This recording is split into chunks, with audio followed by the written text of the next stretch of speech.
The Adventures of Sam Spade, Detective. Brought to you by Wild Root Cream Oil Hair Tonic, the non-alcoholic hair tonic that contains lanolin. Wild Root Cream Oil. Again and again, the choice of men who put good grooming first.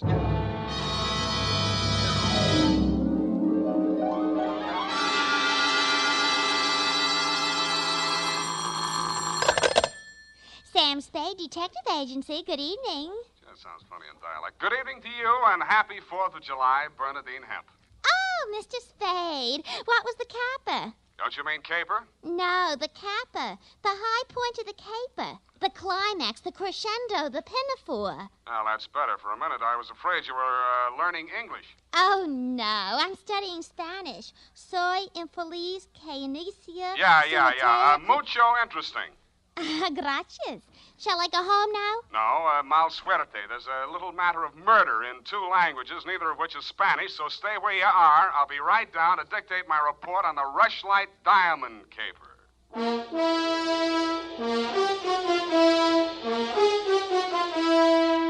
Dashiell Hammett, America's leading detective fiction writer and creator of Sam Spade, the hard-boiled private eye, and William Spear, radio's outstanding producer-director of mystery and crime drama, join their talents to make your hair stand on end with the Adventures of Sam Spade.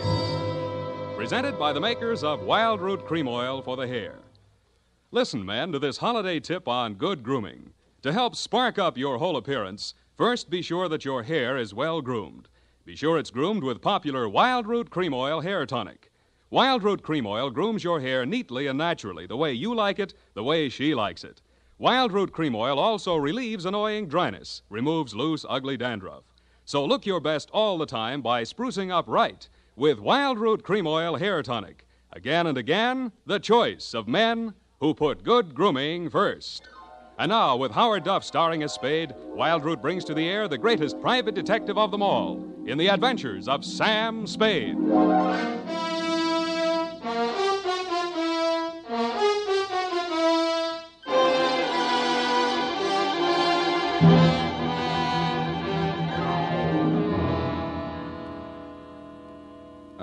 Date, July 4, 1948, to Mrs. May Rushlight, 21A, Granite Court, from Samuel Spade, license number 137596.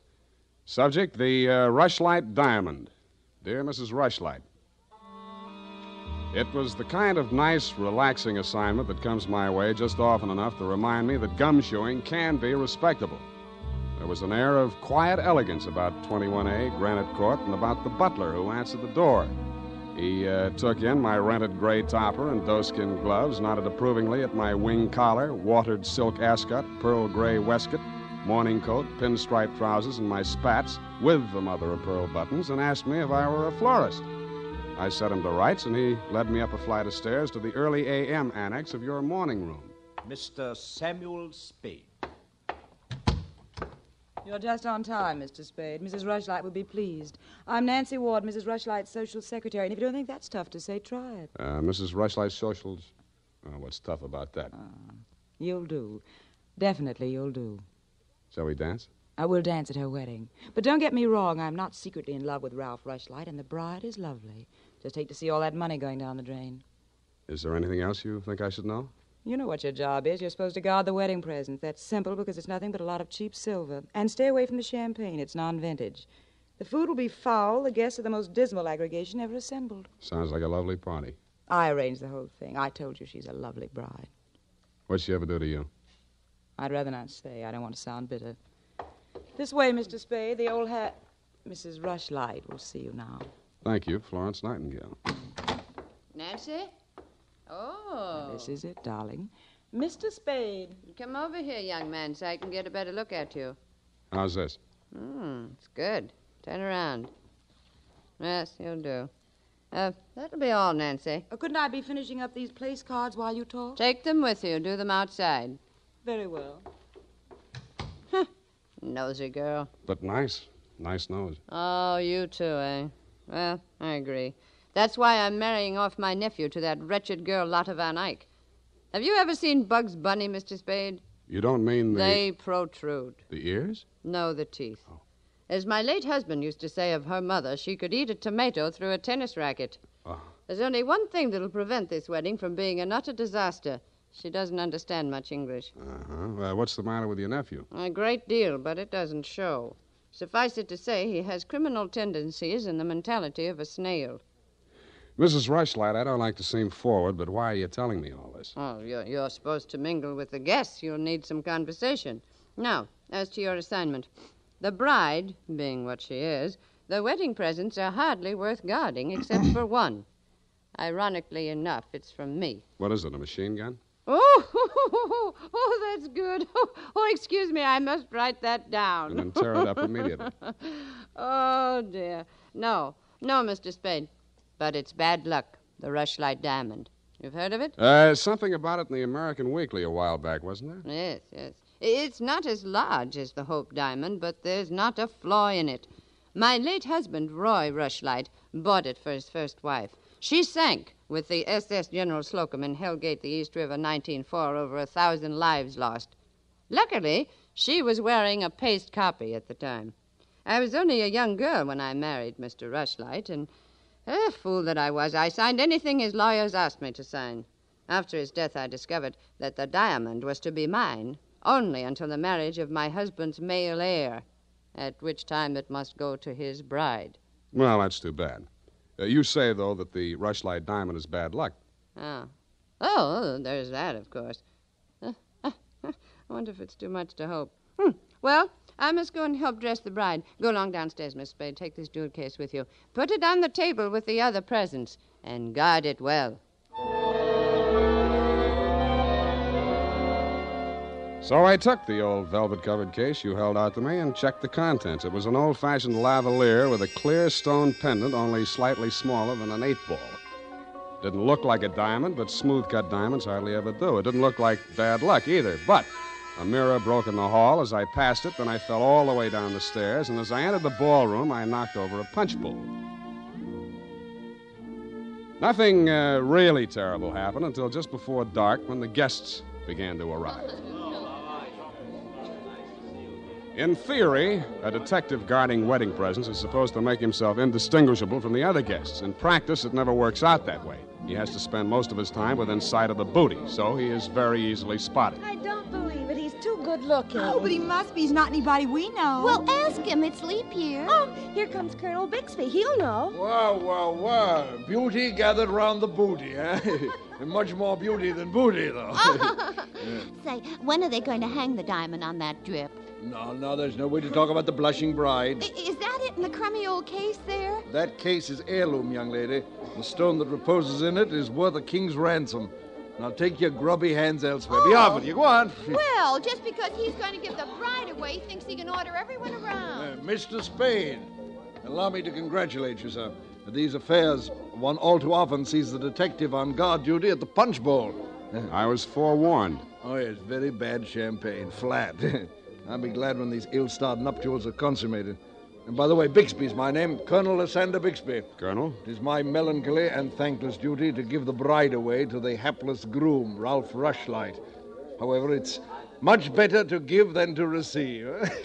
You tell that to May Rushlight, eh? Quite a trinket. Mustn't touch grubby hands, remember? Oh, sense of humor as well as sense of duty, eh? Candidly, if I knew a place to fence it, I'd be the... Colonel Bixby. Oh, Miss Ward. How lovely you look. Poor Ralph.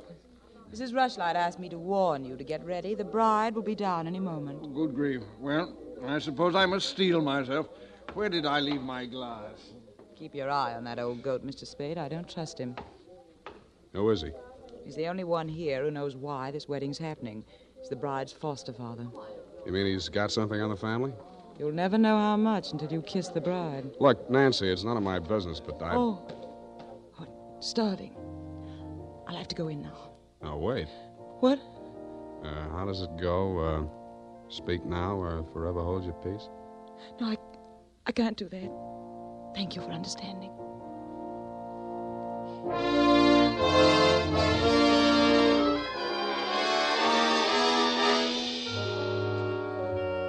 I didn't witness the ceremony, but judging from the mood of those who had, it was just as well I didn't.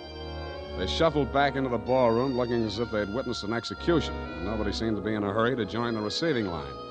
After a few half-hearted handshakes, the groom left the bride standing alone, looking kind of bewildered, and came over to take inventory of the presents.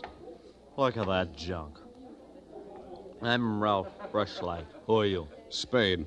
I was hired to guard this junk, as you call it. Sorry I'm wasting my time. The Rushlight dime. It's bad luck. Look at what it did to me. Look at her. Did you ever see anything? Keep it to yourself. Why should I? Because I'm liable to slap you clear across this room. Haven't I been punished enough? Go on, scram. Keep your hooks off that necklace. That's mine. I heard it's your wife's. Come along, Well, you my heard dear. wrong. Come along over here. Oh, Mr. Spade, you haven't met the bride yet, have you? No. Thank you. I wish you a lot of luck, Mrs. Rushlight.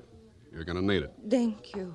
Well, I suppose now, as well as any time, Colonel. Oh, very well, my dear. Quiet, please. Quiet, everyone.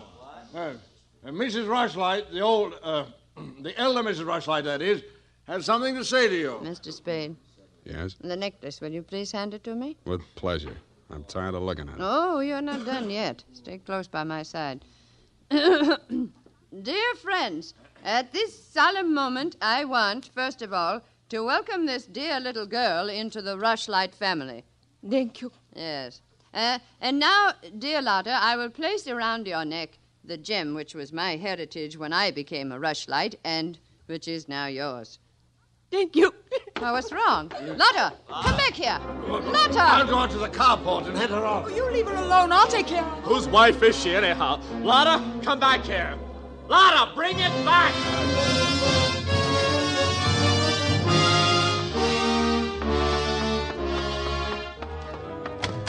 I was almost ashamed of joining the chase, but I had to because I'd been hired to guard the Rushlight diamond, and for my money, the best way to do that was to help her get away.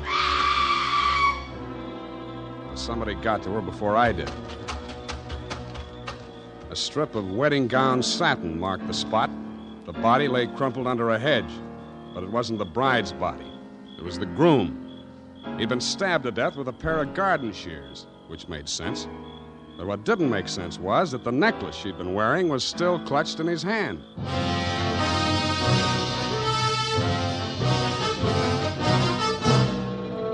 The makers of Wild Root Cream Oil are presenting the weekly Sunday adventure of Dashiell Hammett's famous private detective, Sam Spade.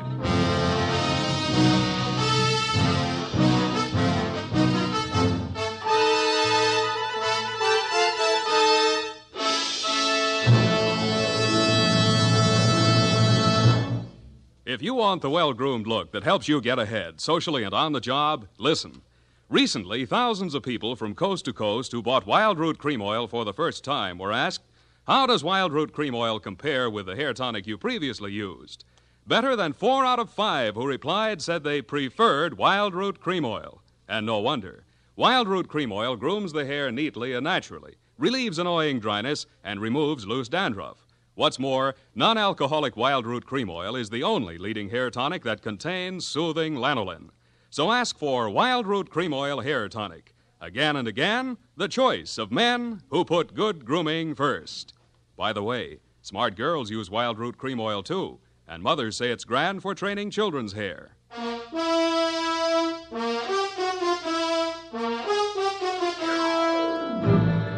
And now back to the Rushlight Diamond Caper. Tonight's adventure with Sam Spade.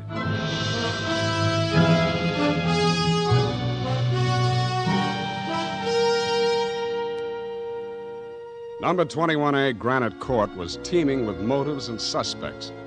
But the police were primarily interested in locating Lotta, the missing bride and widow of Ralph Rushlight. So was I.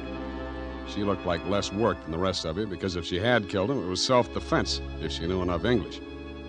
By 10 in the a.m., when I checked in at my office, she was still successfully eluding the police dragnet.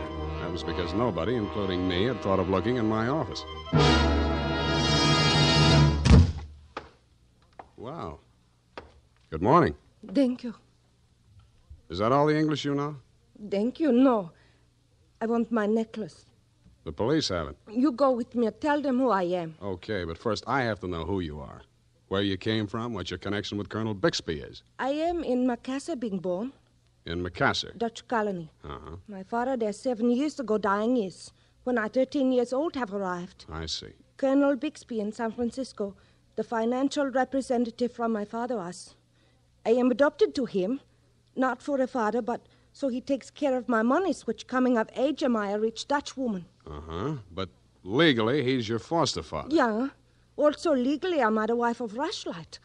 I want my necklace. You married him for the necklace? Yeah.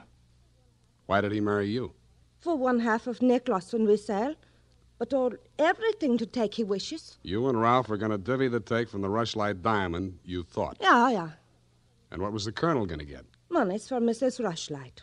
Oh, no, wait, that doesn't make sense. Mrs. Rushlight stood to lose a small fortune by that marriage. Why should she pay the colonel to promote it? You the detective are. You said that. Where my necklace are. That I say. Yeah, well, look, I'm not as sure as I was. Wait just a minute, I'll check on it. Homicide, Lieutenant Dundee. Spade, Dundee. Yes, Sam. What's new on the Rushlight caper? Oh, you know I can't talk about the case, Sam. Oh? I got a line on that girl. Oh? Where is she? You know I can't talk about that, Dundee. Oh, you can't you? Well, let's see if this doesn't change your mind. The necklace we found on Rushlight's body was a phony, a paste copy. Uh-huh. Does that make her guiltier than she was before? Well, now she's got a motive. Throws all our previous theories into a cocked hat. Now, where's the girl? She's in my office, Lieutenant dear. Come and get her. Thank you.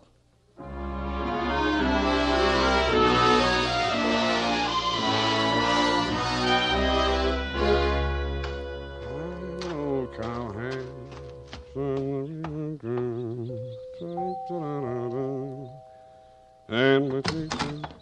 Oh, it's you, Sam. Back again? Yeah, do you mind? Well, that depends on who you came to see. You, sweetheart. Oh. But first, I'd like to talk to Mrs. Rushlight. Well, she can't see anyone. She's in a state of nervous collapse over Ralph's death. Oh, that's too bad. You seem to be holding up pretty well. Well, I'm relieved. He's better off dead than married to that. Yeah. Rushlight diamond's still unlucky, you know. What do you mean by that? I was just trying it on for size. Uh-huh. Does it fit? Yeah, but you and Mrs. Rushlight are about the same size. Her nerves getting any better? You're the doctor. If you want to see her, go ahead. She's up there. Thank you.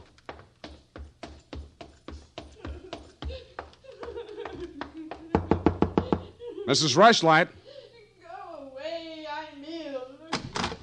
I'm sorry to break in on you like this, but I haven't got much time. How dare you? Nancy! Where's that girl? Mr. Spade, please leave me alone with my grief. Funny thing, yesterday Nancy was carrying a torch for Ralph, and you were holding the torch to him. Today it's different. Oh, good heavens, you don't think I'm grief-stricken over Ralph. Good, that's one less mystery. Mr. Spade, what do you want? Your nephew's killer. Oh, does it matter? It does to me. Somebody getting knocked off right under my nose is bad for private detectives everywhere. Oh. For a moment, I thought that... Say, wouldn't you rather make some more money? I refuse to marry Lotta. Oh, no, nothing like that. It's the necklace, Mr. Spade, the genuine. What is? I don't know. All I know is the other one isn't. Who told you that? Well, the police know. It's in the papers, isn't it? Not yet. Well, how else would I learn? The murderer's the only one who could have told you, unless you're the murderer. I see. Very well, Mr. Spade. I'll tell you what I know. I'm not as wealthy as you might think. In fact, I have for 4 years lived from pillar to post, from hand to mouth, ragtag and bobtail, struggling to make ends meet. Yeah, what you mean is you're eking out a meager existence, keeping your head above water, one jump ahead of the sheriff, stalked by the grim specter of poverty. Is that right? Oh, how well you put it. In fact, Mr. Spade, I'm something of a crook. I've borrowed large sums of money from Colonel Bixby, putting up as collateral something that was not mine to forfeit. Don't tell me. Let me guess. It was the Rushlight diamond? Well, you seem to know everything. All but one thing. Why did you think you could palm off a paste copy on an operator like Bixby? He sent you here. I won't tell you another single thing. Well, then I'll tell you a few things. The only way the Rushlight diamond could be transferred legally into the hands of Colonel Bixby was by tricking Ralph into marriage with Lotta, since Ralph's wife automatically became the legal owner. With Ralph dead, Bixby would be in line to inherit the diamond from her. Inherit? California state law. Foster parent may inherit from a foster child in absence of any direct heir. Well, why, then he planned. He'd kill her, too. Mr. Spade, we must stop him. She's safe for the time being. I had her thrown into the pokey. They can hold her 48 hours for questioning, but they can hold you longer. They can even hold you as an accessory before the fact. Why, I didn't know he was going to kill anyone. Lotta was just going to hand over $1 million diamond to Bixby out of the kindness of her heart? Oh, no. Lotta wanted to become an American citizen. Marriage is the quickest way. For her, Ralph was the only way. Okay, I'll buy that. Now, tell me honestly, Mrs. Rushlight, what happened to the genuine stone? I honestly didn't know. I wasn't sure. But now there can be only one answer. Nancy with the laughing face? She went with me when I went to the bank vault to get the Rushlight diamond to present to Lotta after the ceremony. Uh-huh. She looked after all my jewels, including the paste copy that I habitually wore. Homicide, Lieutenant Dundee. Spade again, Dundee. I think I got the Rushlight caper all wrapped up. I'm heading for your office now, so wait for me. And whatever you do, don't let that Lotta dame out of your sight. Thank you. Goodbye. Wait a minute, Sam. Wait a minute. Yeah? The Lotta dame, she's already gone. Escaped? Bailed out. Custody of her foster father. Wait a minute. I got the name here, sir. Bixby. He's a colonel, and no wonder you're only a lieutenant. Mr. Spade, can't you stay for tea? Not thirsty. Nancy? Nancy, where are you? Oh, here I am, Sam. I was waiting for you. You got the keys to that car out in front? Why, yes. Do you want to borrow it? Yes, with you in it. Why, Sam, wait till I put my face on. Let it go. It's as good as lost anyway.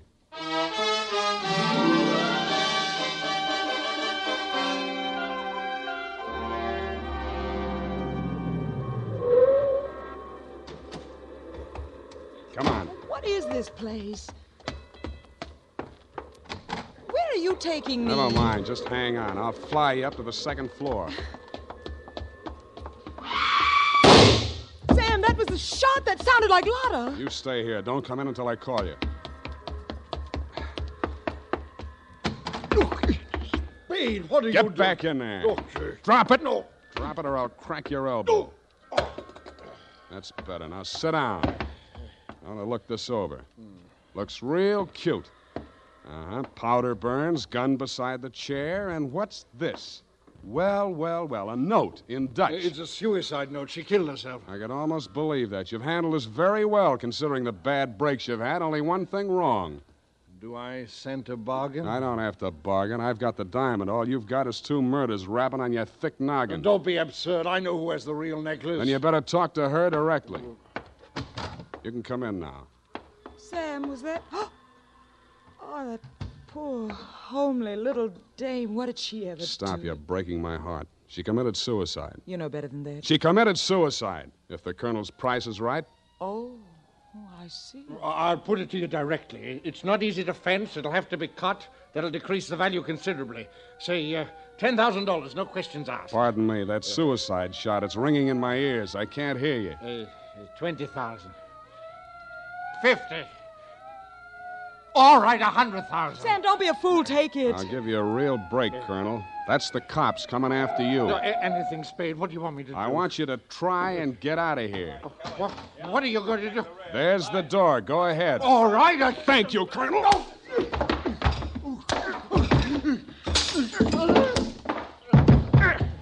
right, men, remember, he's desperate. Bixby, we're giving you a chance. Come down or we're coming up after you. Come on. Come on, get up, Colonel. Here he comes. Kevin, it may be a trick. Watch it, Dundee. Here he comes.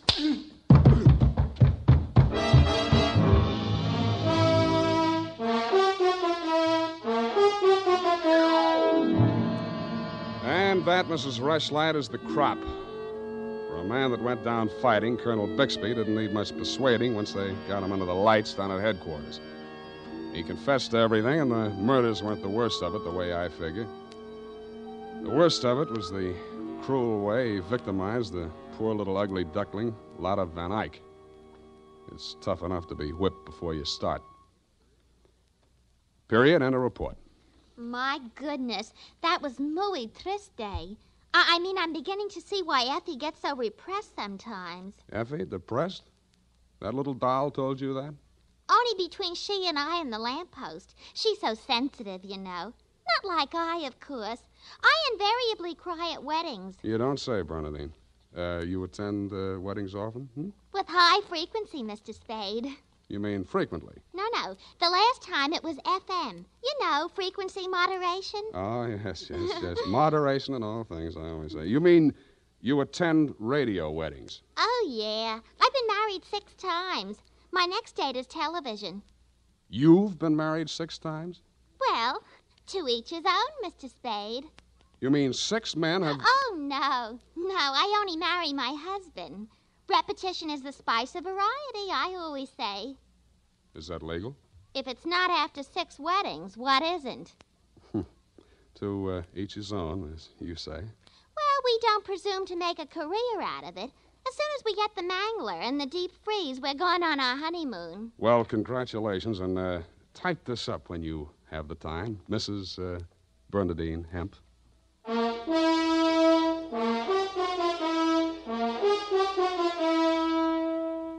Every day, more and more men are turning to Wild Root Cream Oil for truly handsome hair. And that's not surprising, for what other leading hair tonic gives you these big advantages?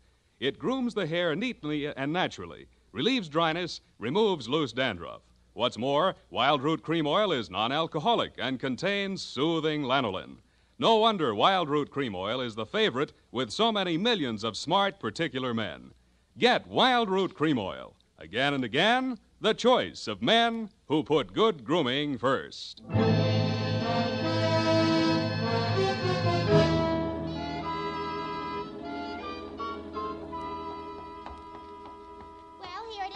Spade. I'm sorry it took so long, but I kept relapsing into Spanish. Yes, I know how it is. And Effie's typewriter doesn't have any upside-down question marks. Upside down. Take a memo. Call typewriter man. I already have. Oh, I almost forgot. You received a telegrammic commutation. A telegrammic what? A wire. Oh, a wire. Well, open it and read it. In English, por favor. It says, Dear Sam. Figures. In the haste of my departure, I neglected to warn you about Well, when I do that one another favor, she'll have silver threads. Who? That ball of fire whom I'm taking the place of in order to be double-crossed of by. Effie?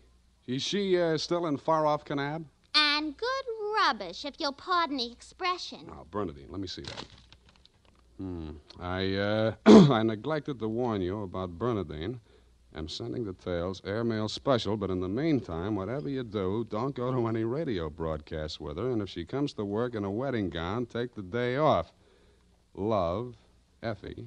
And I had 2 tickets for honeymoon payoff, and now she went and spoiled everything. Ah, now there, Bernadine, you just have to marry your husband again, that's all. I wouldn't have had the time anyway. I know. It's just the principle.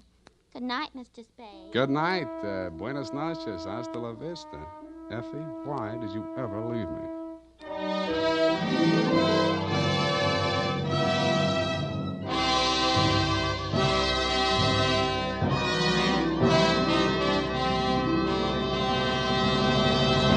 The Adventures of Sam Spade, Dashiell Hammett's famous private detective, are produced and directed by William Spear. Sam Spade is played by Howard Duff.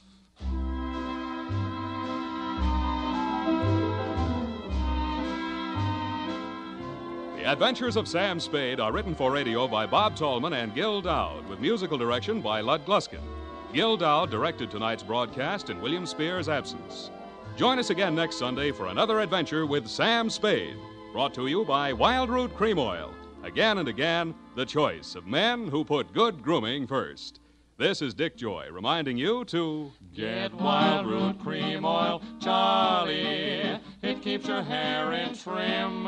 You see, it's non-alcoholic, Charlie. It's made with soothing lanolin. You better get Wild Root Cream Oil, Charlie. Start using it today. You'll find that you will have a tough time, Charlie. Keeping all the gals away. Hiya, Baldy. Get Wild Root right away. This is CBS, the Columbia Broadcasting System.